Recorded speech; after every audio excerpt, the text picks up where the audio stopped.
Voy a proceder a tomar lista, ¿ya? ¿Cómo han estado, chicos? Todo bien, Arqui. Qué bueno, me alegro. A ver, Eric, ¿estás? Presente, Arqui. Gracias. Y John David, ¿sí estás acá? Claro que presente. Perfecto. Y Jordan Francisco, Vivo Arqui, presente. perfecto. Carlos Leandro, lo que me dijo Martita de Leito. A ver, Ariel Sebastián y Marco Vinicio. A Marco como que le vi. Bueno, Sí está conectado. así está. Sí, Sí. como que sí le vi. Sí, cierto. Ok. Jordan Jean-Pierre Presente aquí. y Martín Ojosa. Martita sí estaba aquí. Presente aquí. Nexar, también les vi. ¿Estás? Sí, presente. Y si está Martita, también está Anthony. Anthony, ¿estás aquí? Presente aquí. ¿Qué dije? Paul, también le escuché. Y Génesis, ¿estás acá? Presente Arco. Perfecto. Entonces solo nos estaría faltando Leito y Ariel, ¿no es cierto?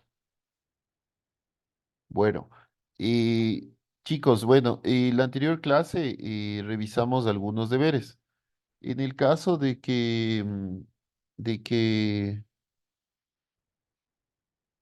el caso de que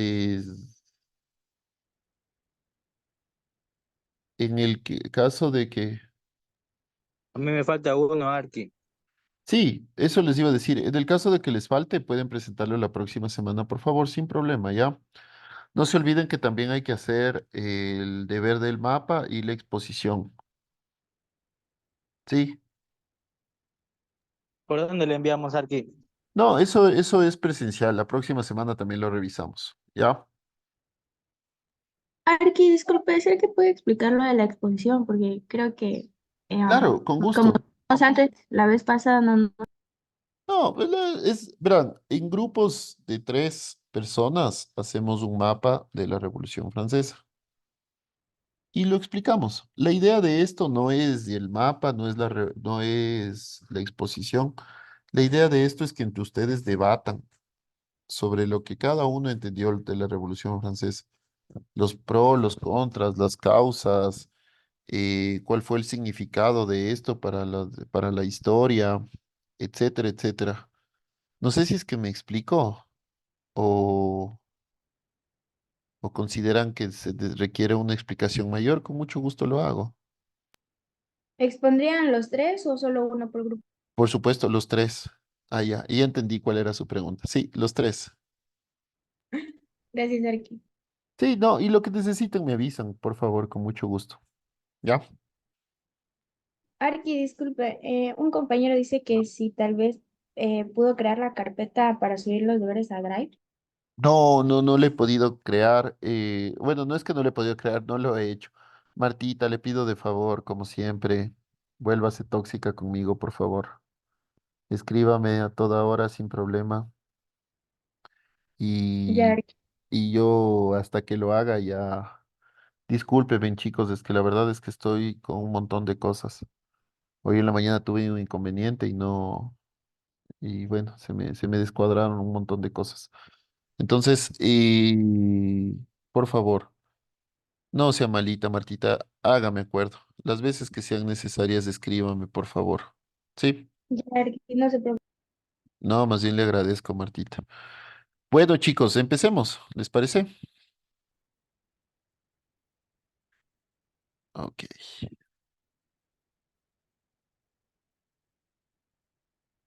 Bueno. eh, Disculpen, estoy con un poquito de tos. Ya. Entonces, bueno, ya hemos visto todo lo que conlleva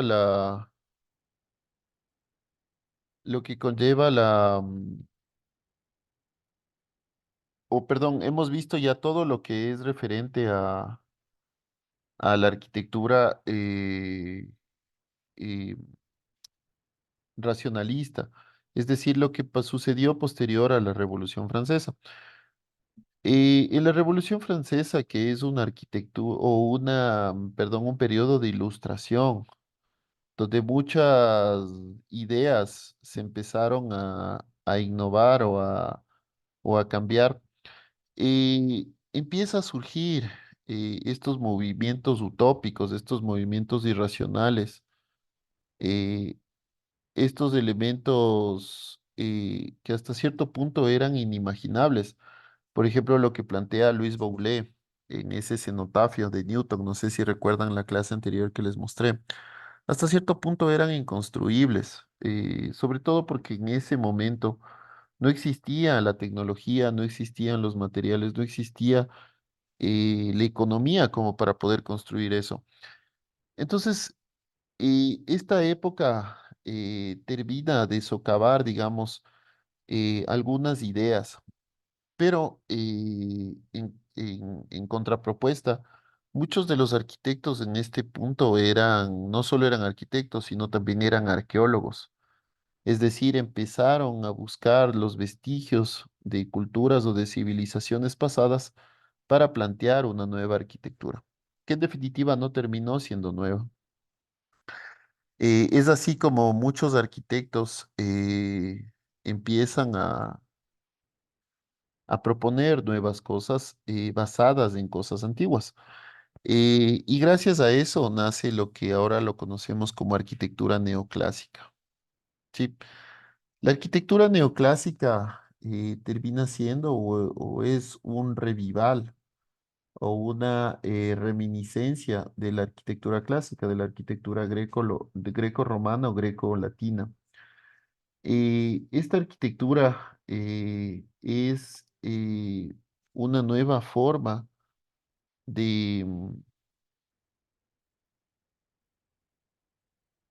es una nueva forma de arquitectura basada en la arquitectura que se dio en la Grecia y en la Roma antigua, y también basada en lo que se propone en el renacentismo.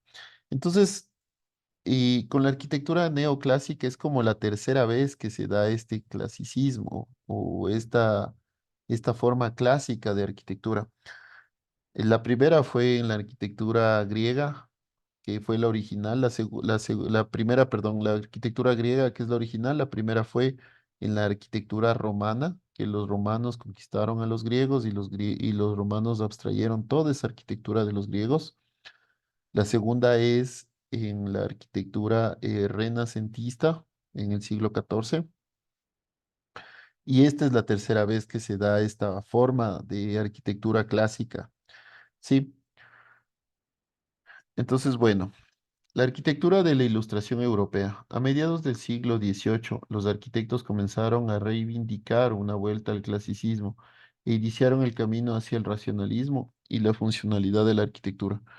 En una época marcada por la razón, se pensó que la belleza, el estilo de un edificio dependían de su funcionalidad, lo que significaba que debía priorizarse la función sobre la decoración barroca. Lo que nos quieren decir aquí es que los arquitectos a mediados del siglo XVIII comienzan a reivindicar toda esta forma de arquitectura clásica, toda esta arquitectura de la cultura griega e inician un camino hacia el racionalismo. Es decir, a la vez que quieren retomar esta corriente griega o esta corriente de arquitectura griega, bueno, no solo es arquitectura griega, sino arquitectura romana y renacentista, también empiezan a tratar de regresar al racionalismo y a la funcionalidad. Entonces, se empieza a pensar o se cree más bien que la belleza y el estilo del edificio tiene que ver con respecto o directamente tiene que ver con la funcionalidad.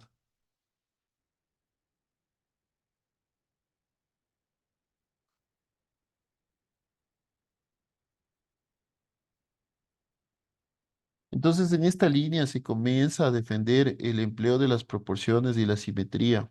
Los arquitectos analizan directamente tanto los restos greco-romanos como las creaciones renacentistas del siglo XV y XVI, y estudian los tratados de arquitectura que se realizaban a lo largo de toda la historia. Entonces, estos experimentos y ensayos arquitectónicos se empiezan a gestar en París y en Londres, eh, y los arquitectos que se formaban o se habían ido a formar en Roma empiezan a tener gran interés por reproducir estas formas antiguas. Y en este punto también la arquitectura tenía mucho que ver con la arqueología. Entonces, en cuanto a estas, o se empieza a gestar estos inicios de arquitectura arqueológica, por así decirlo, o de arqueología arquitectónica, eh, y se empieza a plantear estas formas o recuperar estas formas que se daban en la antigua Roma, perdón, en la antigua Grecia, antigua Roma y antigua Florencia.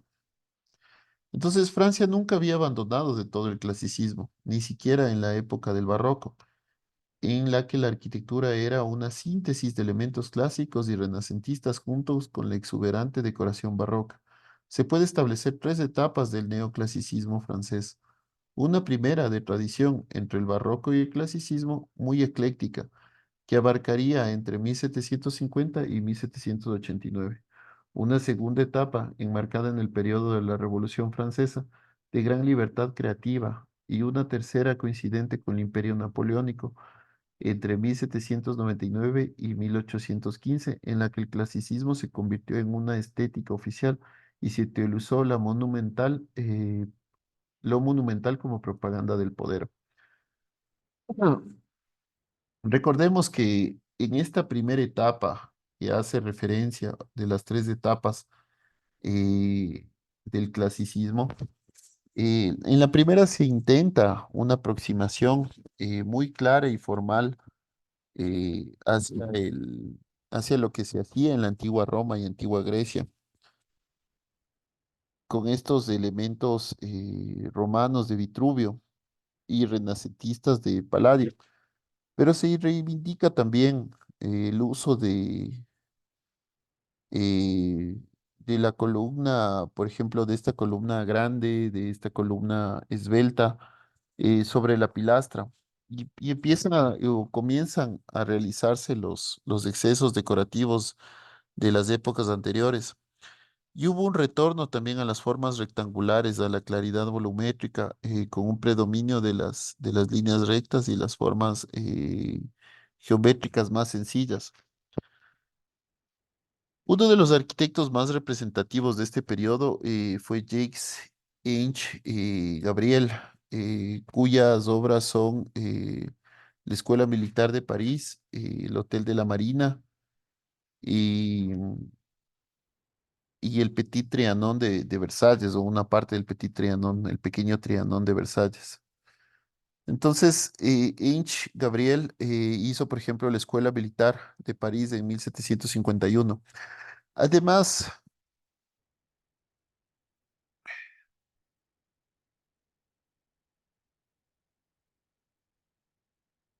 Leito, que sí está conectado, dice. ¿Estás aquí, Leito? Para ponerte en lista. Sí, Arki, sino que no había podido leer el mensaje por lo que no estoy en mi casa. Ah, no te Me conecté preocupes. a las 11. ¿Mande? No, no te preocupes, ahorita te pongo lista. Ok, gracias. Solo que se colgó la lista. Tenemos un chance.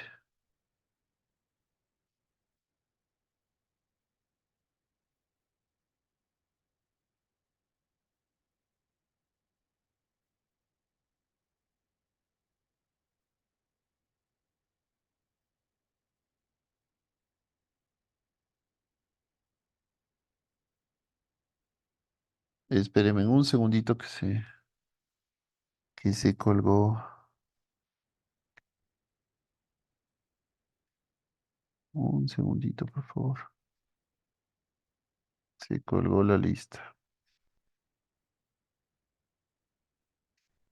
Ya saben que les cuento que tengo algún problema con el computador que para abrir cualquier documento se como que se cuelga, reacciona después y de ahí funciona.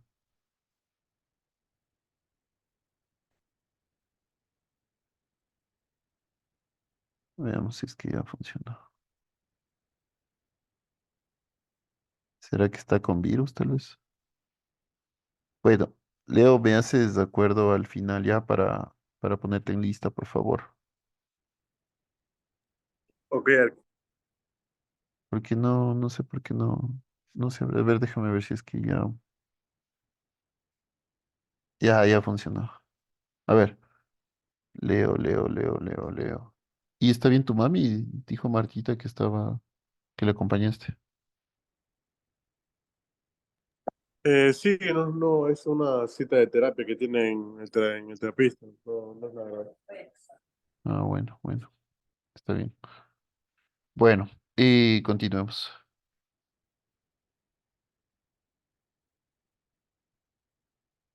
Continuemos. Share. Ya. Entonces aquí tenemos, por ejemplo, la escuela militar de Gabriel. Entonces, lo que les decía, aquí se empiezan a plantear nuevamente las siete. ¿Qué hice? Perdón, cogí mal. Y los siete elementos de la composición, ¿no? Se empieza a utilizar la simetría nuevamente, se empieza a utilizar la jerarquía, se utiliza nuevamente la pauta, el ritmo, la armonía, el equilibrio, ¿sí?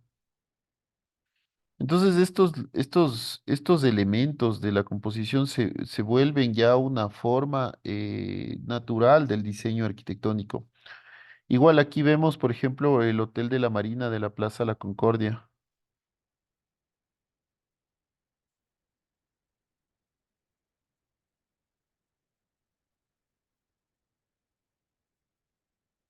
Por ejemplo, Jacques Germain Soufflot diseña la iglesia de Santa Genoveva de París, actualmente el Partenón de los Hombres Ilustres.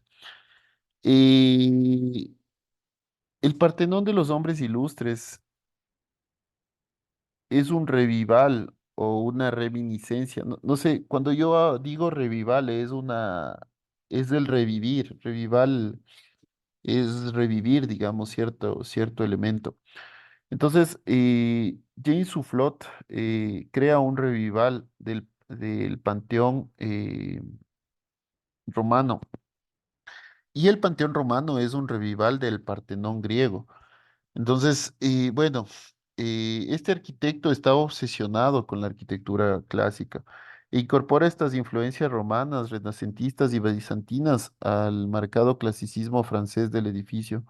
Su planta es de cruz griega y eh, su fachada posee un gran frontón eh, seguido por seis columnas que sobresale una cúpula semiesférica sobre un gran tambor de columnas y que estuvieron inspiradas en el Vaticano, ¿no?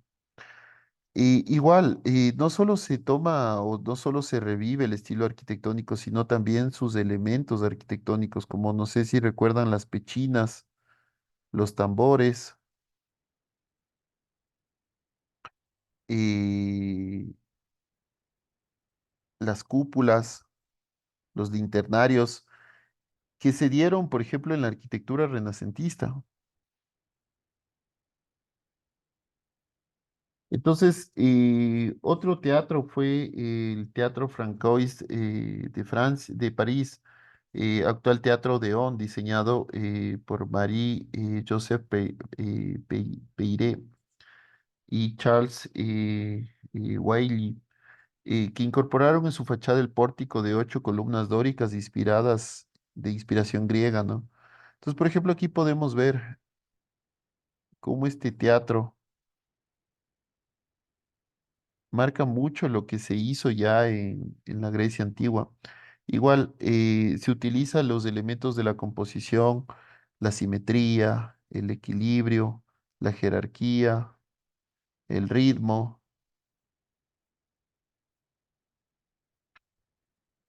Bueno, con esto también se abre un debate para mejorar algunos edificios como teatros, hospitales o cárceles.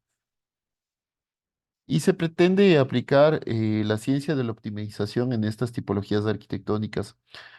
Entonces, con esto, o en esta época, se empieza a pensar sobre la restauración de edificios.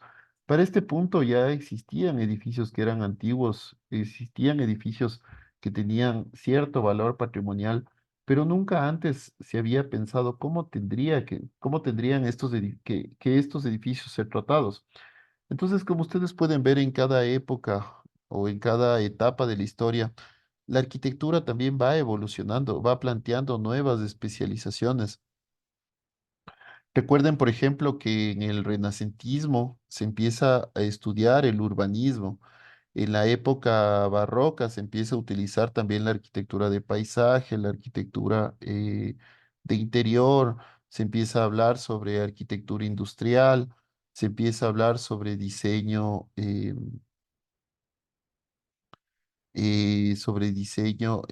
me fue el nombre, sobre diseño industrial.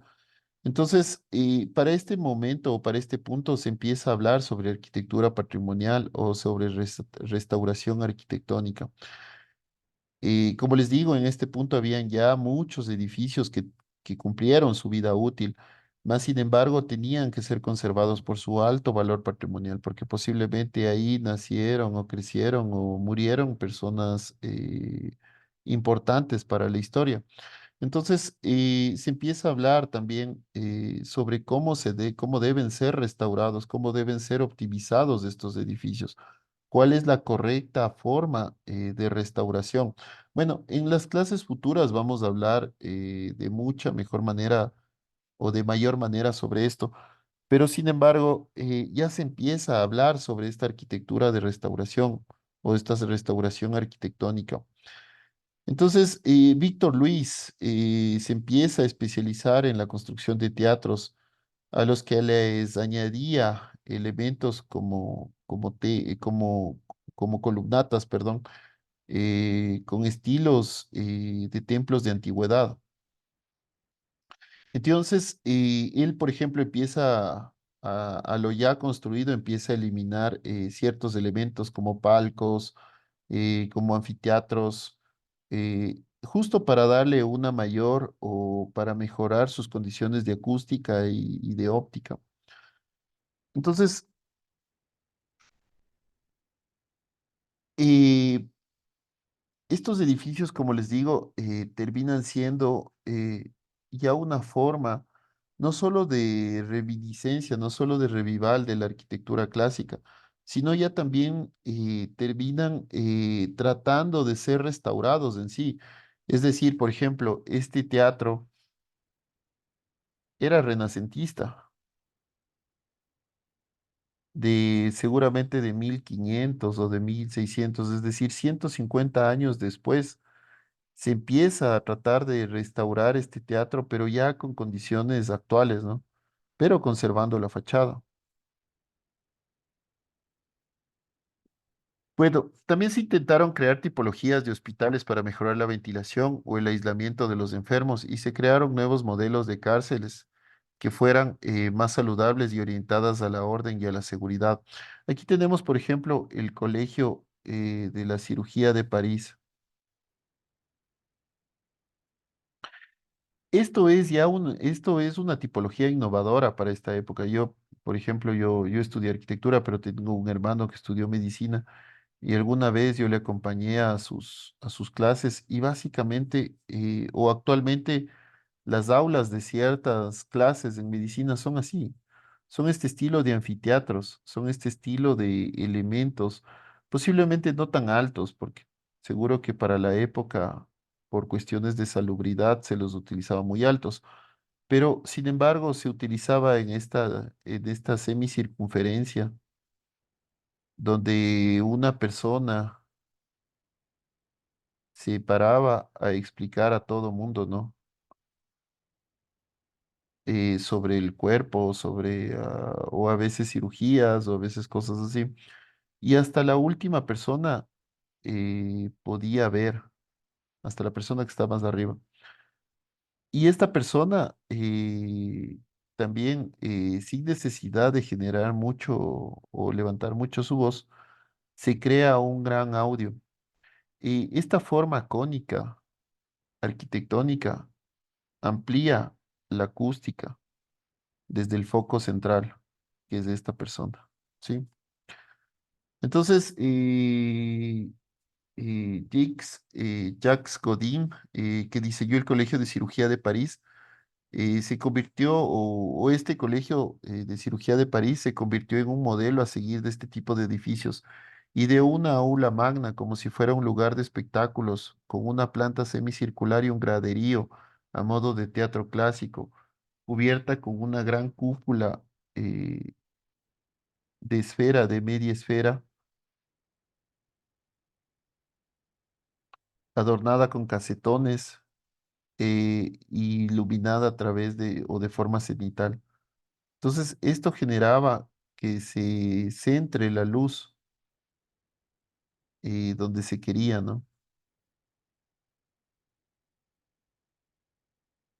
Bueno, y hay que indicar también que con la llegada de Napoleón al poder en París, todo también todo tipo o este estilo de arquitectura también se cambió. Eh, Napoleón utilizaba mucho la arquitectura como una arma propagandística y la glorificación de su persona y de sus triunfos. Entonces, era la arquitectura severamente clásica. Porque también, disculpen, como paréntesis, Napoleón utilizaba la arquitectura clásica porque primero que eh, él era o era un tipo muy estudioso sobre la cultura romana. Y los romanos conquistaron casi a media Europa. Entonces, y Napoleón también él era un tipo expansionista que quería conquistar otros lugares. Por ejemplo, empezó a conquistar Italia, o no pudo entrar en España, llegó hasta Alemania, pero él hacía este revival también de la cultura romana sobre todo por esto, por esta expansión, o esta forma de expansión que él utilizaba. Entonces, era una arquitectura severamente clásica, inspirada en el Imperio Romano. Hubo una fiebre constructora en París en un intento de convertirla en una nueva Roma, llenándola de edificios de una gran pureza clásica. Se erigieron monumentos megalómanos como el Arco del Triunfo en la Plaza Estrella de Raymond y Clayton. Este es el Arco del Triunfo. Acá en Quito hay una réplica que se llama la Circasiana, que queda en la Avenida Patria. Y bueno, y el Arco de Carrusel de las Tullerías de Pierce y Fontaine, o la columna Vendôme de Godin, y que fue inspirada en la columna Trajana de Roma. Sí, por ejemplo, en el Arco de Carrusel de las Tullerías, se ve a un Napoleón que entra triunfante, ¿no? Después de su conquista. Entonces, otro de los ejemplos de la arquitectura neoclásica es la iglesia de la Magdalena.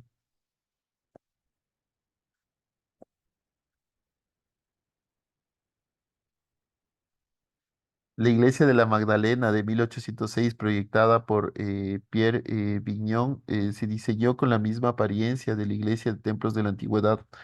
Napoleón ordenó que fuera un grandioso templo cívico dedicado a la gloria del ejército francés y se inspiró en la mansión Carré o Casa Cuadrada de Nimes en Francia y el templo de Zeus olímpico de Atenas en Grecia. Es un edificio de planta rectangular y periptero y octastilo, perdón. Entonces, este es la iglesia de la Magdalena, que es inspirada en la mansión Carré y en el templo de Zeus. Entonces, si podemos ver, por ejemplo, la iglesia de la Magdalena es completamente parecido, ¿no? Y la mansión Carré también, completamente parecidos entre ellos. Desde luego hay una diferencia de casi 1000 años, si no es más, o de más de 1000 años, entre el templo de Zeus y la iglesia de la Magdalena. Entonces, es de este revival de arquitectura, de la arquitectura de la griega, de la arquitectura clásica, lo que hace que a esto se le denomine, eh,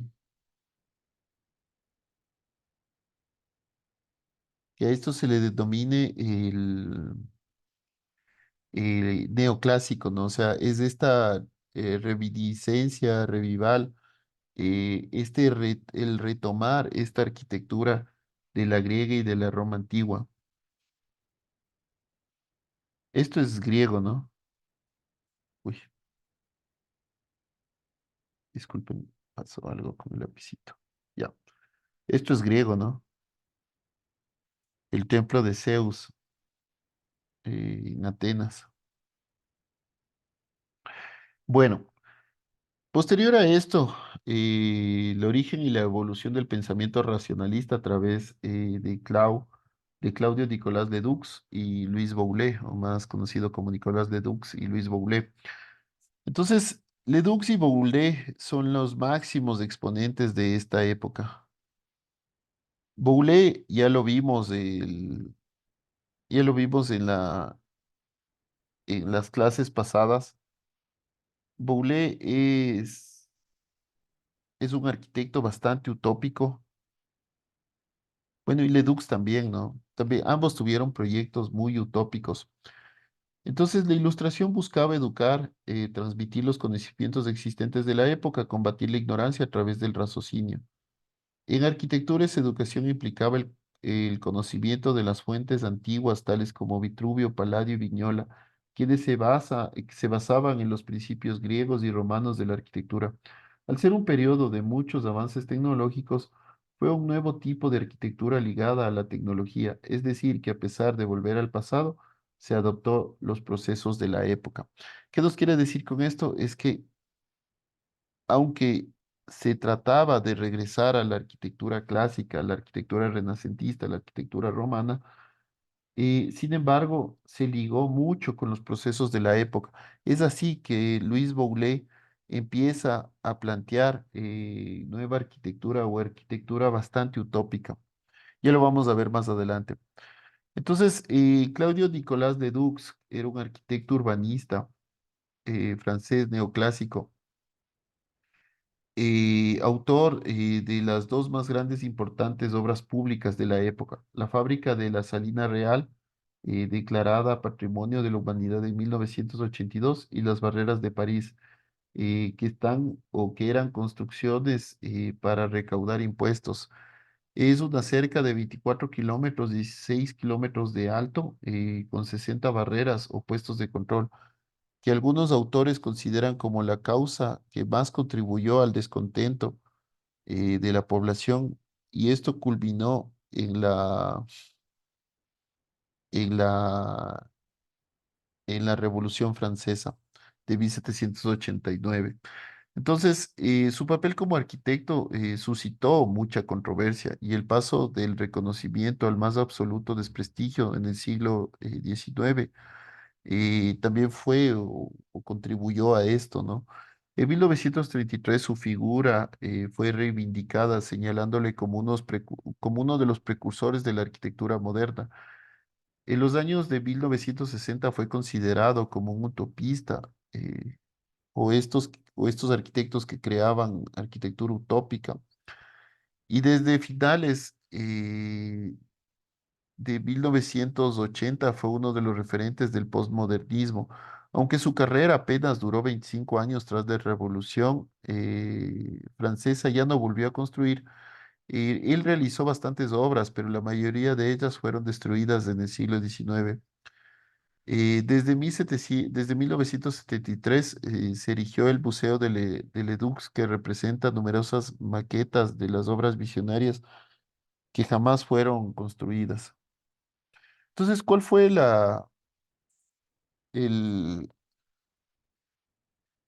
la diferencia del Ledux? Ledux fue un arquitecto que estudió, bueno, que como todos nosotros, que estudió las matemáticas, la perspectiva, edificaciones públicas, privadas. Él aprendió la arquitectura racional y clásica a través de los escritos o de los tratados de Vitruvio y de Palladio. Pero sin embargo, Ledux, o la fuente de inspiración principal de Ledux, fueron los tratados de arquitectura de su maestro, de Jacques-François Blondel. Eh, bueno, sí, Jacques-François Blondel crea los 4 volúmenes de la arquitectura, la enciclopedia de la arquitectura, eh, que sirvieron para que Ledux empiece a reformular este estilo de arquitectura o estas propuestas arquitectónicas. Entonces, la obra principal de Ledux fue la fábrica de la Salina Real. La sal era una mercancía esencial, ya que servía como conservante de ciertos alimentos, como la carne y el pescado. Su consumo soportaba un elevado impuesto que era muy impopular. Entonces, para esto, la corona plantea crear la fábrica de la Salina Real. Perdón. Entonces, el gobierno decide construir una gran canalización de agua salada, llevándola a la futura fábrica para procesarla. Entonces, esta fábrica fue construida y, y con una entrada de agua para que pueda ser procesada la sal. Entonces, esta era o la entrada conduce a un elemento, esta es la entrada, conduce a un elemento semicircular. O sea, no sé si es que ustedes desde ya o desde aquí ya notan el uso, por ejemplo, de la arquitectura clásica, elementos geométricos, semicirculares, elementos radiales, elementos simétricos, elementos que generan forma y movimiento. Entonces, bueno, la entrada conduce primero a un amplio espacio semicircular rodeado de 10 edificios, que aquí se ubicaba la administración, los pabellones para los directores, una capilla, etcétera, etcétera. Pero bueno, lastimosamente, tras la Revolución Francesa, este sueño de la industria salinera se desvaneció y al final esto terminó siendo una residencia real y posteriormente o actualmente es una ciudad. Vamos a ver cómo actualmente o bueno, estas son algunas perspectivas, ¿no? Esta es la dirección, la entrada, una planta.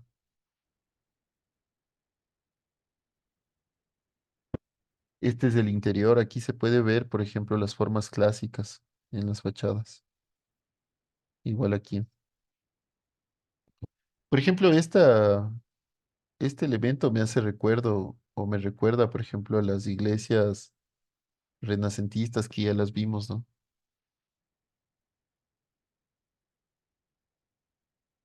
Otra de las obras de Nicolas Ledux fueron las barreras de París. Y las barreras de París eran elementos o era un gran muro de 24 kilómetros de largo por 6 kilómetros de alto, donde tenían algunos elementos de control, donde se cobraba aquí impuestos, ¿no? Entonces las barreras de París, la principal razón de la construcción de las barreras de París era el cobro de impuestos, pero lastimosamente terminaron jugando en contra del mismo imperio. Bueno, el siguiente autor que vamos a ver es Louis Boullé. Louis Boullé es un arquitecto francés que entra a formar parte de la Real Academia de Arquitectura de París y se convirtió en el arquitecto en jefe de Federico II el Grande. Diseñó una serie de casas particulares desde 1762 hasta 1778, aunque la mayor parte de ellas ya no existen. Entre los ejemplos supervivientes destacan el Hotel Alexander y el Hotel Brunoy, ambos en París.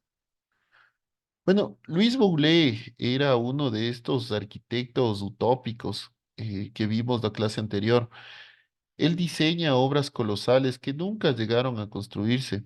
Él admiraba mucho las partes o los cuerpos geométricos simples, como la esfera, la pirámide, el cilindro, el cono, el cubo, en los que él consideraba muy racionalistas.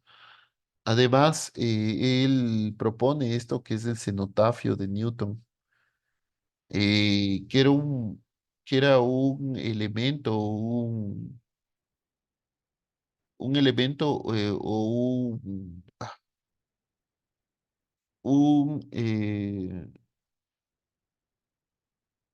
una conmemoración, perdón, a la muerte de Newton. El cenotafio de Newton era una gran esfera de 150 metros de alto que descansaba sobre un tambor semicircular. Entonces, con la Revolución Francesa se creó una corriente de arquitectura visionaria, de proyectos megalómanos imposibles de materializarse. Todos estos proyectos se quedaron solo en el papel, ya que no se construiría casi nada, dadas las graves crisis económicas y la gran conflictividad social existente por la Revolución Francesa. Entonces, Luis Boulet también propone, por ejemplo, la gran ópera, ¿no? Quiero un elemento, un cilindro con una semiesfera en la parte superior. Bueno, su proyecto más célebre es el cenotafio. Un cenotafio es una tumba vacía o un monumento funerario erigido en honor a una persona o grupo de personas para los que se desea guardar un recuerdo especial. Se trata de una edificación simbólica. El cenotafio que propone Boulez era para Sir Isaac Newton, diseñado en 1784, cuyos dibujos y esbozos se conservan en la Biblioteca Nacional de Francia. También escribió Arquitectura, ensayos sobre el arte, publicado a mediados del siglo XX. En este libro indica algunos de sus proyectos, como por ejemplo el cenotafio, eh, y algunas opciones del cenotafio, ¿no?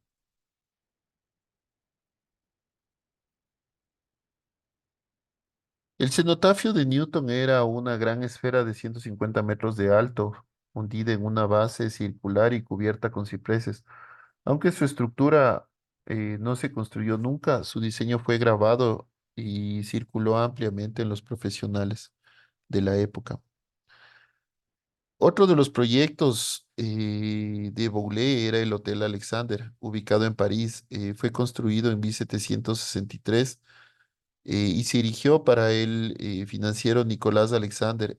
Su patio cerrado por tres lados, cuatro columnas corintias apoyadas contra un hueco en las esquinas del patio tienen unos arquitrabes aislados insertados en el muro sobre sencillas aberturas, mientras que por encima de las ventanas, mientras que por encima hay ventanas de ojos de buey ovales rodeadas con una composición de cáscaras que se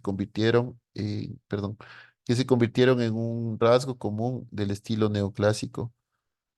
Frente al jardín tiene una orden de pilastras colosales que se alzan sobre el alto basamento ocupado por toda la altura de la planta del edificio. Entonces aquí vamos a ver, por ejemplo, las cuatro columnas monumentales, los ojos de buey, los arquitraves que existen aquí.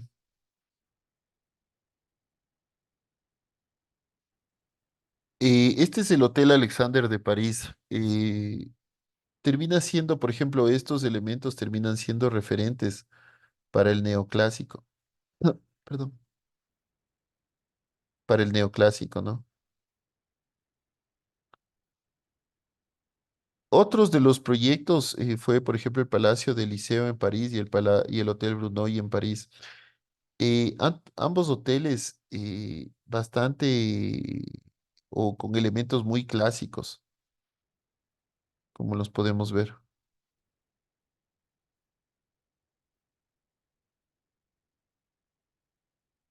Bueno, chicos, entonces con esto quedaríamos hasta hoy. Nos veríamos el día jueves, ¿les parece? Les mando un abrazo. No sé si es que tienen alguna pregunta o alguna inquietud.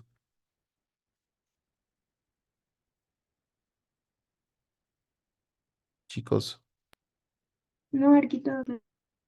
por favor, no se olviden de la exposición también. Sería para la próxima semana. Les muestro otro proyecto que estoy haciendo. Es un parque metropolitano. No sé si es que ustedes, justo ahorita se me abrió. No sé si es que ustedes han visto el Gelentenca de Santo Domingo. Es algo similar. Es este proyecto.